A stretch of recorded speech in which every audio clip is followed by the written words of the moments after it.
Hello everyone, today in this video we will discuss how to enable or disable lock intensity with the side key on Samsung Galaxy A57. Let's start the video. First of all, go to app library. Here click on settings app. Now in setting, scroll down and click on lock screen and always on display. After click on lock screen and always on display, click on secure lock settings. After click on secure lock settings, enter your phone pin and click on continue.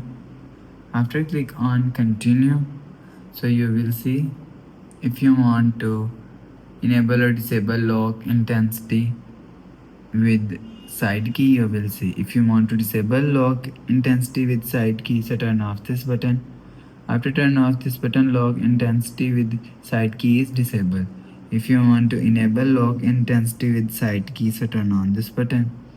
After turn on this button, lock intensity with side key is enabled. You will enable or disable lock intensity with side key from here.